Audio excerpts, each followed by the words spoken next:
Lumipas ang isang araw, saka palang nakarating sa kakahuyan ng Theraveda ang grupo.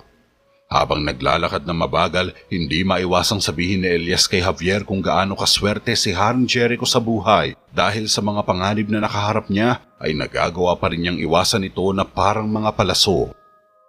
Oo, tama. Marahil swerte nga. Maikling sabi ni Javier. Hindi lang dahil nagkaroon siya ng isang Michelle, kundi dahil nagkaroon siya ng gaya mo. Paglilinaw ni Elias. Hahanap din siya ng ibang gagawa ng kanyang mga gawain pagdating ng panahon. Wika naman ni Javier. Hindi ito tungkol sa isang gawaing bahay. Tungkol ito sa iyong mahika, hindi ba, Javier? Hindi sumagot si Javier. Huwag ka matakot, di ko isisiwalat ang sikreto mo. Nahangaan pa nga kita kasi hindi madaling gumawa ng mabuti para sa napakaliit na gantimpala.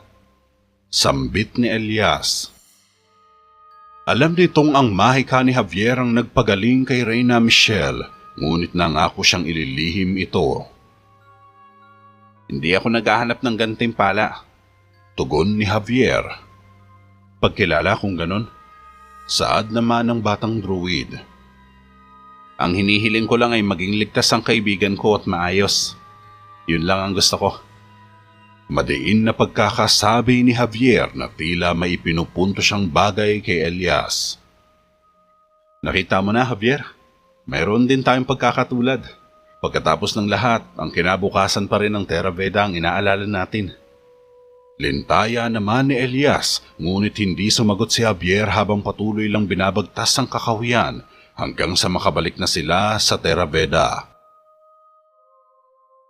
Pinangunahan ni Raya ang isang makapigil hiningang manhunt sa pagtugis sa dati niyang kaalyansa na si Saruman, kasama ang mga tauhan niyang Saxon dahil alam niyang walang dudang masasabi nito ng eksakto kung saan hahanapin ng salamangkero na si Abner. Nang bigo siyang malaman kay Elias ang tungkol kay Abner, ay naisipan niyang hanapin si Saruman.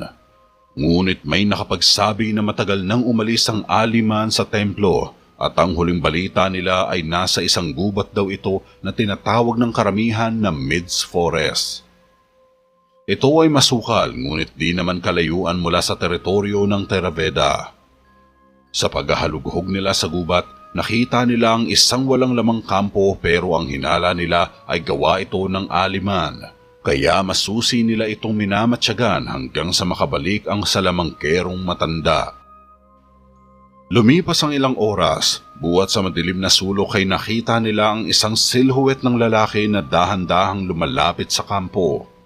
Pero mabilis na nakatunog ang lalaki nang maramdaman nitong may umaaligid sa kanyang kampo. Dahil dito ay agad itong tumakbo at muling tinahak ang daan kung saan siya nanggaling. Habang tumatakbo, hinubad ng lalaki ang hood at lumitaw ang mukha ni Saruman. Walang patid na binagtas ng matanda ang madilim na kakahuyan kung saan sandamukal na mga Saxon ang makikitang nakasunod sa kanyang likuran. Takbo lang ng takbo si Saruman hanggang sa makarating siya sa mahamog na bahagi ng gubat.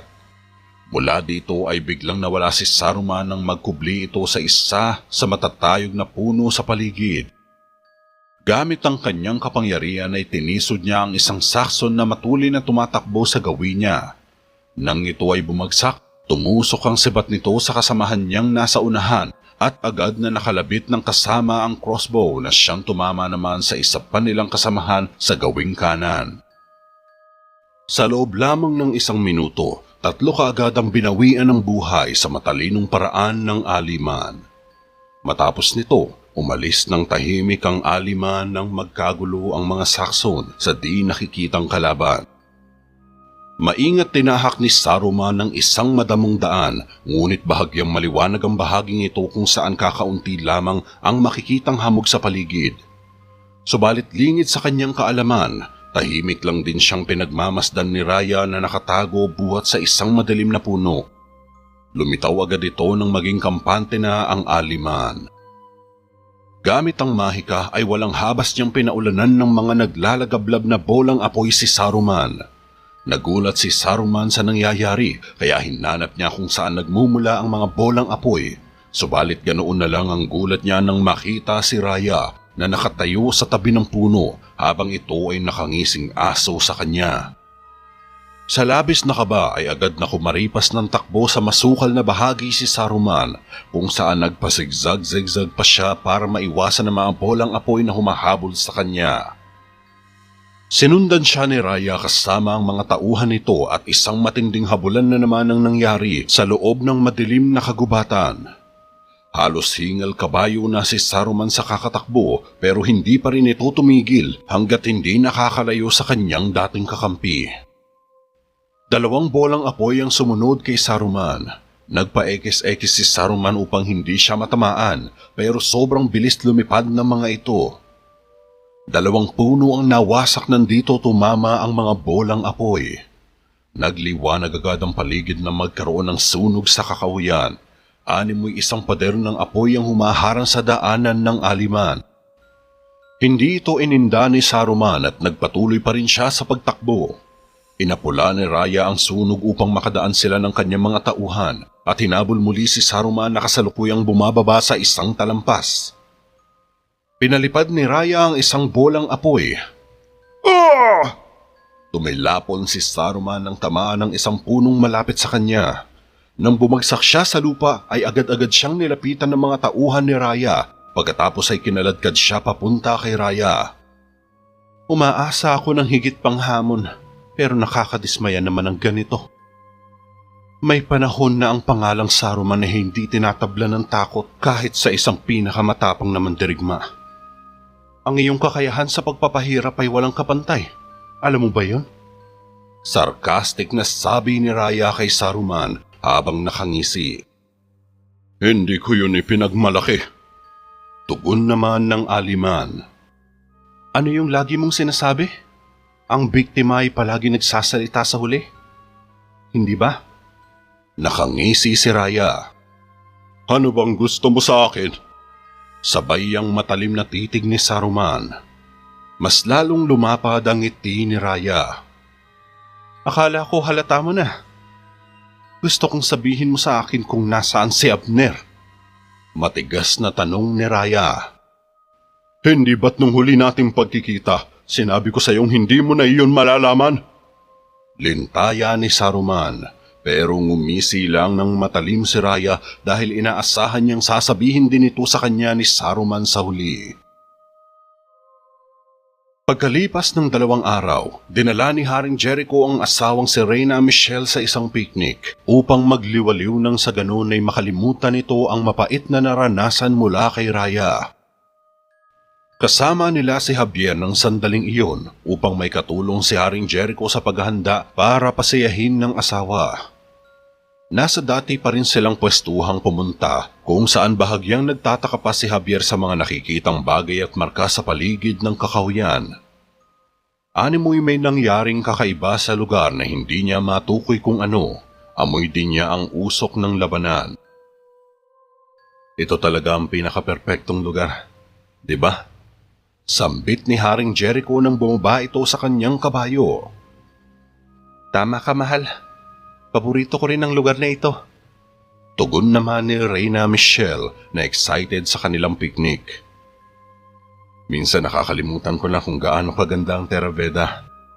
Pero kahit kailan, hindi ito mahihigitan ng ganda ng Reyna ko. Seryosong sabi ni Haring Jericho. Natawa na lamang si Reyna Michelle sa kakornihan ng asawa. Samantalang nagmistulang kabayong umungol si Javier nang masagwaan din siya sa mga banat ng hari. Ikaw ba yon, Javier? Matalim na titig ni Haring Jericho. Hindi ako yung kabayo yun. Tanggi ni Javier. Dahil kung kinukutya mo ang hari. Dahan-dahang lumapit si Haring Jericho kay Javier habang tinatanggal nito ang basket ng saddle ng kabayo. Bumaba naman si Reyna Michelle sa kanyang kabayo na umiiling-iling pa. Pangako, hindi ako. Hindi ko ginawa yun. Nakuha pang manumpa ni Javier para lang maniwala si Haring Jericho. Mayroong isang espesyal na parusa na napanatili para sa gayong mga walang galang. Seryosong sabi ni Haring Jericho. Natigilan naman si Javier at natakot. Natawa si Haring Jericho sa reaksyon niya at tinapik siya sa balikat.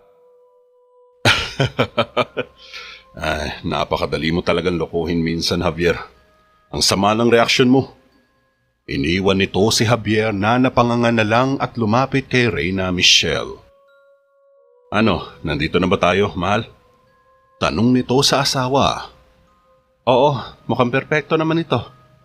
Tugon naman ni Reyna Michelle na pumunta sa magandang spot kung saan ilalatag ni Javier ang malaking banig na uupuan nila. Mukhang kasya naman dito yan. Tinuro ni Haring Jericho ang spot na malapit sa mga kabayo. Ngunit umiling si Reyna Michelle sapagkat mas gusto niya yung lugar na hindi masyado mainit at maraming punong nakapaligid. Mas mainam kaya dito? Inutusan ni Reyna Michelle si Javier na ilagay na ang banig sa lupang kanyang napili. Matagal ko na siyang hindi nakikitang ganito kasaya. Sambit pa ni Javier habang tinitingnan si Haring Jericho. Oo, nagbago na siya, di ba? Tanong naman ng Reyna. Oo, tama. Sa tingin ko nga. Nilatag ni Javier ang banig pagkatapos ay kinuha naman niya ang mga pinggan sa basket at isa-isang inilatag kasama ang mga pagkain. Habang nag-uusap sila ng Reyna ay tinapon sa kanya ni Haring Jericho ang isang prasko. Napatingin dito si Javier.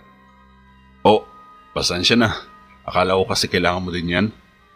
Wika pa ni Haring Jericho. Napailing na lang si Javier sa kapilyuhan ng batang hari.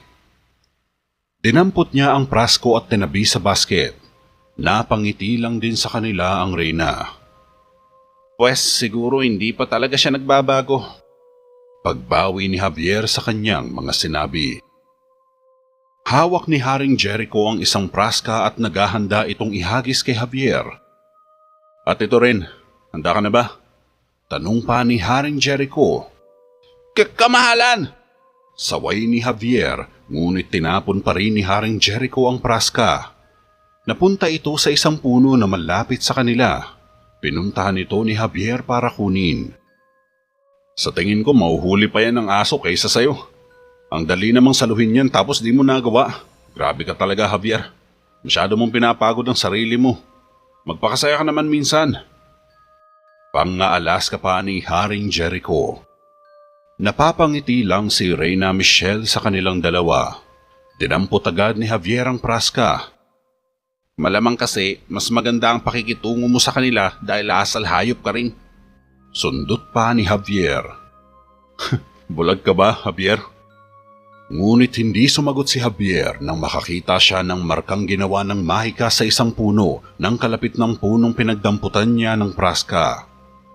Tiningnan siya ni Haring Jericho nang matagal siyang makabalik sa kanila. May nangyari dito!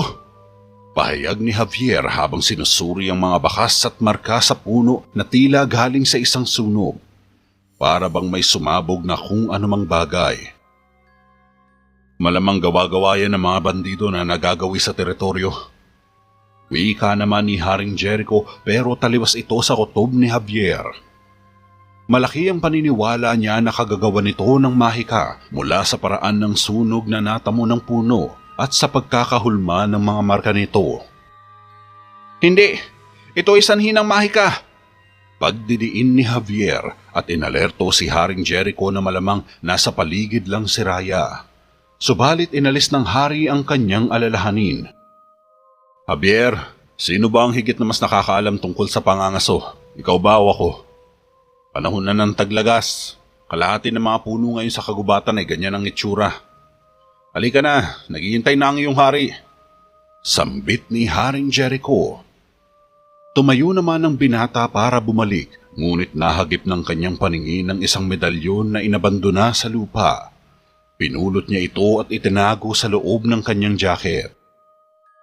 Matapos ang ilang oras ng piknikan ay masayang nagliligpit ang tatlo hanggang sa mapagdesisyonan na nilang umuwi. Nang makabalik na ang tatlo sa Terra Veda, nadatnan nila ang lungsod na puno ng mga refugee na mula sa Helva, isang maliit na nayon na sakop ng teritoryo. Nilapitan sila ni Nicolas matapos asikasuhin ng mga nagsisilikas upang iulat sa hari ang tungkol sa nangyari sa kanilang munting baryo. Anong nangyari sa kanila? Tanong ni Haring Jericho. Nagtayo sila ng santuwaryo sa kanlurang garrison. Nang makita sila ng ating mga tauhan ay dinala sila lahat patungo rito. Nagahanap sila ng kalinga. Ani ni Nicolas. Ang Ashwick ay tahimik na namumuhay simula pa noong panahon ng aking ama. Saad naman ni Haring Jericho. Hindi po sila taga-Ashwick, kamahalan. Tumakas sila sa hangganan mula sa lupain ni Odor sa Helva. Pahayag ni Nicolas na siyang ikinagulat naman ni Haring Jericho. Kinalaunan, nagpatipon si Haring Jericho sa isang pulong sa konseho upang mapag-usapan ang mga nangyari at para tiyakin ang kaligtasan ng kanilang nasasakupan. Nakahanay sa silid ang 2 pangkat ng kabalyero kung saan habang nasa gitna si Haring Jericho ay inuulat naman ni Nicolas sa kanila ang ilan pang nakalap na impormasyon tungkol sa pagsalakay sa Helva na ayon sa kanya ay isang tao lamang ang maaaring sisihin sa lahat. 2 araw na ang nakakalipas ay isang marahas na pag-atake ang nangyari sa lungsod ng Helva. At ang maliit na nayon doon ay sinira at iilan lang ang mga nakatakas. Sa kabutihang palad ay nakita sila ng ating garrison sa kanluran kung saan inaki sila dito para mabigyan ng proteksyon. Mahabang ulat ni Nicolas. Sinong may pananagutan nito? Tanong ng hari. Noong una ay ipinapalagay namin na ito ay sa mga Saxon. Aktibo na sila sa lugar na iyon dati. Ngunit iba ang kwento ng mga nagsilikas. Sabi nila may kinalaman ng itim na mahika. Pahayag ni Nicolas. Nagulat naman si Haring Jericho sa narinig at isang tao lang ang maaaring may kagagawan nito, kundi ang nag-iisang kapatid niya. Si Raya, sambit ni Haring Jericho. Samantalang si Javier na nakatayo sa gilid ng haligi ay nagtataka naman kung bakit aatakin ni Raya ang Helva. Gayong isa ito sa ilang lugar kung saan malayang ginagamit ang salamangka. Ang ebidensya ay nagmumungkahi, kamahalan, na wala ng ibang tao maaaring pagsuspetsahan. Dagdag pa ni Nicolas na siguradong si Raya ang namuno sa atake. Palakasin ang garrison. Doblehin niyo ang pagbabantay sa hangganan. Maotoridad na utos ni Haring Jericho. Tumango si Nicolas at nagsialisan na ang mga kabalyero kasama ang courtier. Naiwan si Javier at Haring Jericho. Bakit sasalakayin ni Raya ang Helva? Taka ni Javier. Siguro may dahilan siya. Tugon ni Haring Jericho. Ngunit isa yung lugar na malayang ginagawa ang mahika. Bakit niya sasalakayin ang mga kauri niya? Ito'y lubhang nakakapagtaka, di ba?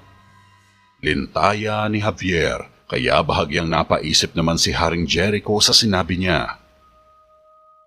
Matapos ang ilang sandali, ipinakita ni Javier sa tiyuhin ang medalyon na natagpuan niya sa isang puno sa loob ng kakahuyan.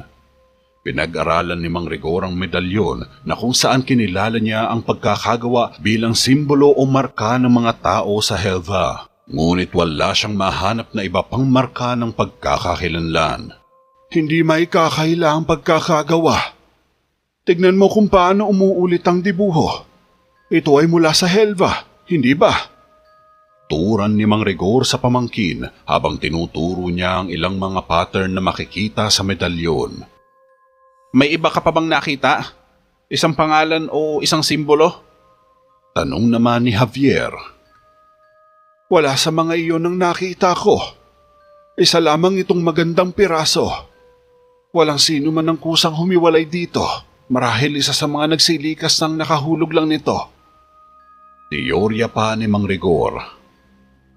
Siguro nga. Pumunta si Javier sa kwarto upang kunin sa kama ang bag. Nagduda naman agad si Mang Rigor sa maaaring iniisip o binabalak ng kanyang pamangkin. Hoy Javier, ano naman ang gagawin mo? Tanong ng matandang manggagamot. Babalik ako sa kung saan ko nakita ang medalyon. Baka may makita akong bagay na magbibigay linaw sa atin sa mga nangyayari. Tugon ni Javier habang chinecheck ang bag kung may nakalimutan siyang dalhin. Hindi ako sigurado kung nandun pa yung may-ari nito. Maaaring magsayang ka lang ng oras. Saad ng tiyuhin. Malakas ang paniniwala ko na may kakilakilabot na nangyari doon, Tio. Isang bagay na tanging ang pinakamalakas na mahika lang ang makakagawa. Nararamdaman ko ito. Turan ni Javier. Malakas ang paniniwala niya na hindi isang karaniwang tao ang nagmamay-ari ng medalyon. Marahil ay inatake ito ng mahika kaya nagkaroon ng maliit na sagupaan sa gubat.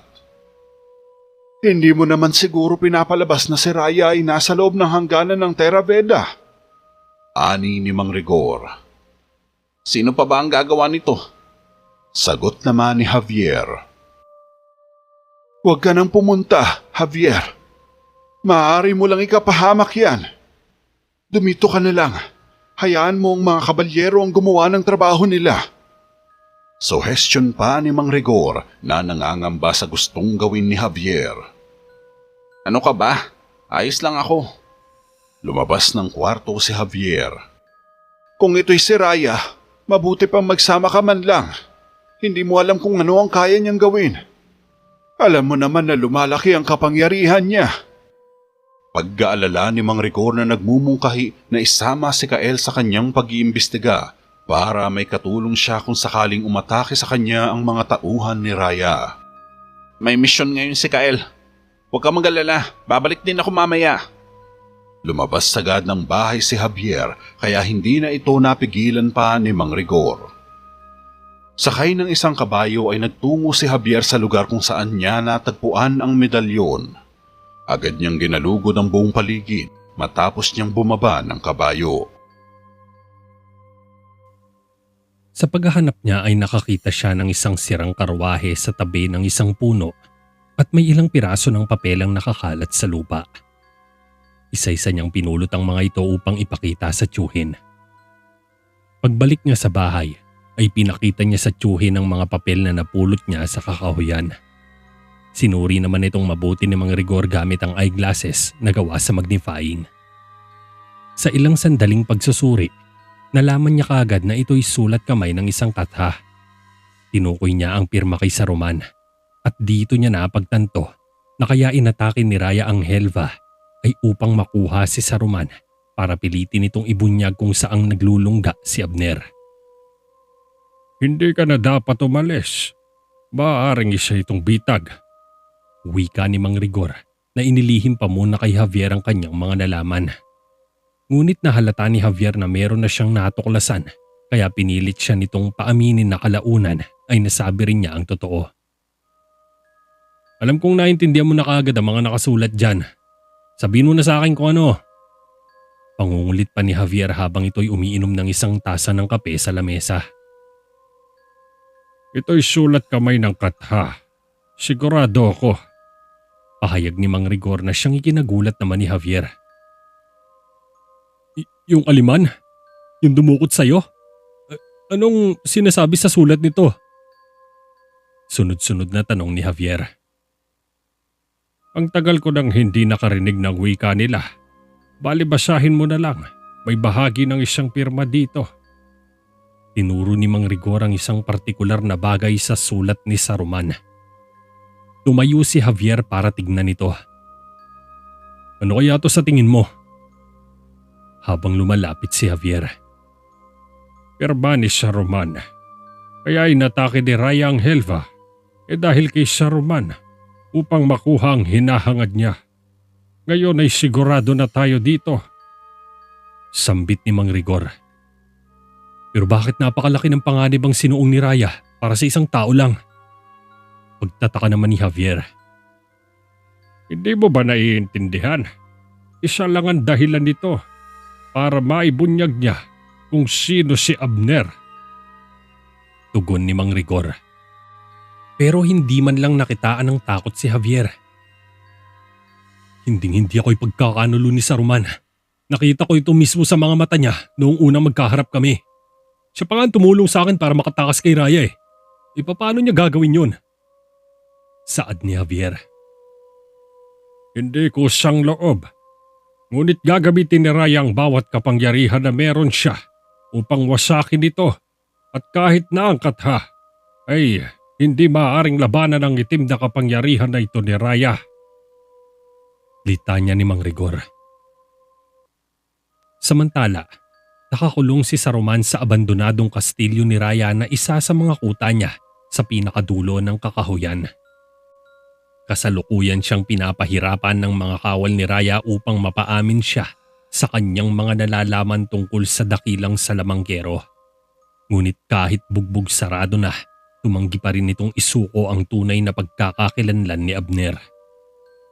Matapos magsawa ang mga tauhan, kinaladkad nila siya palabas ng selda upang iharap kay Raya. Nang magkaharap sila ni Raya, sinimulan niyang tuyain ito tungkol sa kung paano siya naging maestro sa lahat ng pisikal na sakit ng kanyang pagsasanay sa katha. Kaya naman baliwala sa kanya ang pagpapahirap ng mga tauhan nitong hangal na animoy kinikiliti lang siya sa kanilang mga ginagawa. Hinampas ng isang tauhan si Saruman matapos mainsulto sa panunuya niya sa kanila. Tumabingi ang muka ng aliman, ngunit hindi niya ito ininda at nginitian lamang ng simple ang tauhan matapos na maidura ang dugong namuo sa bibig niya. Nainsulto ang tauhan at umunday ng suntok, ngunit sumigaw si Raya. "Tama na!"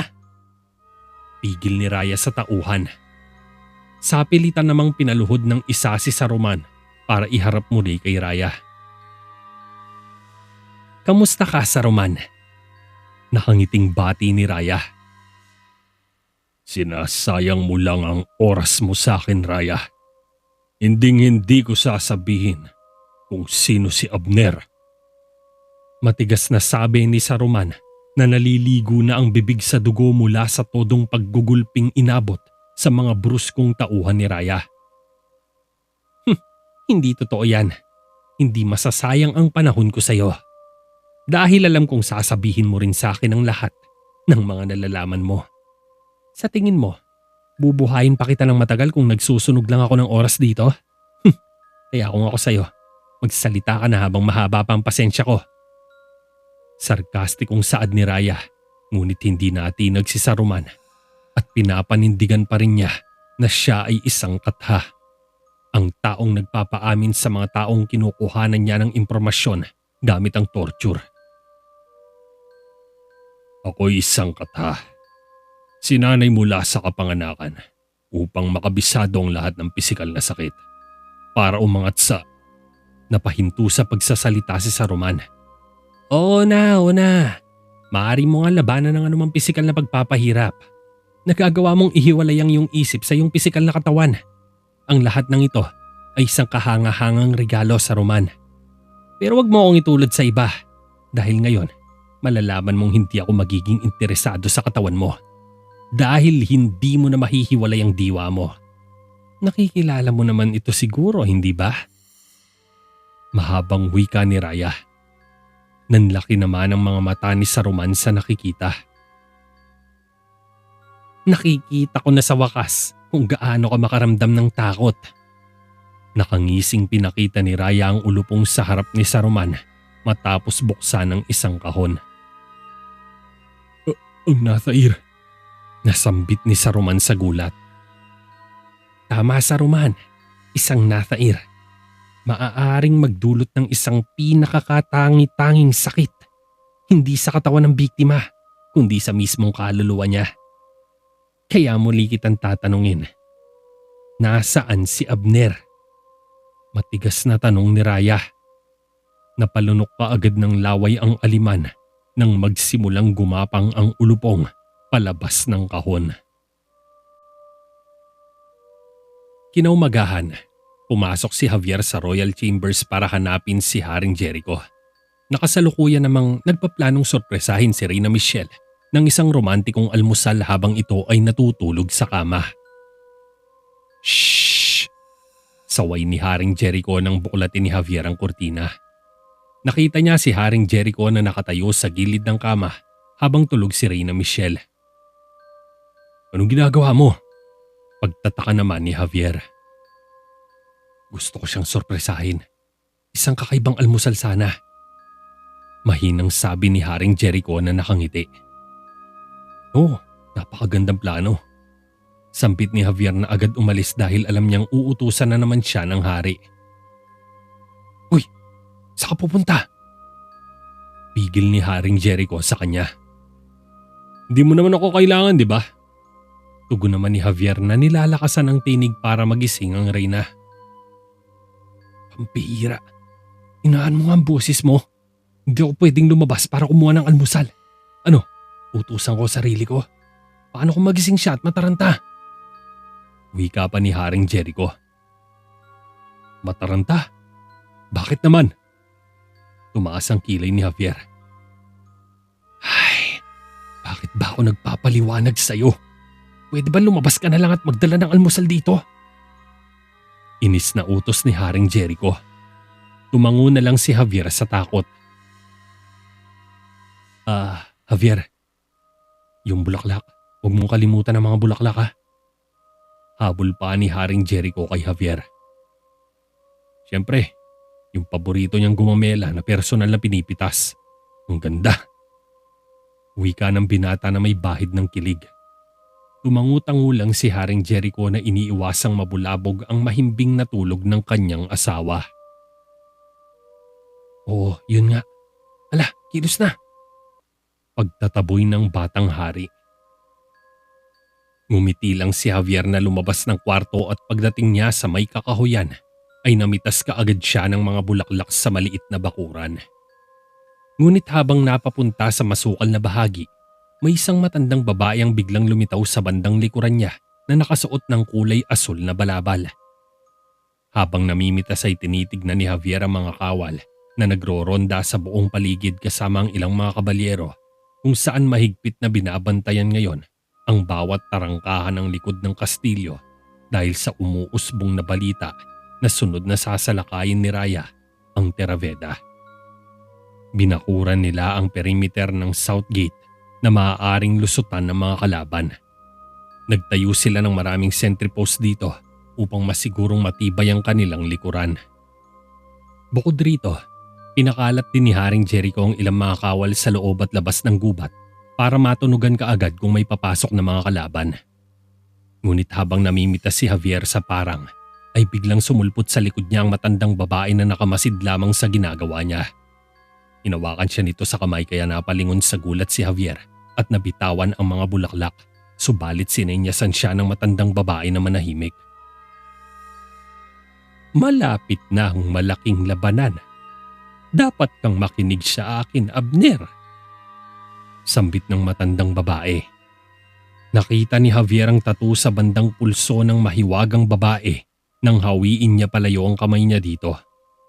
Nanibago si Javier sa simbolo mula sa kamay ng matandang babae.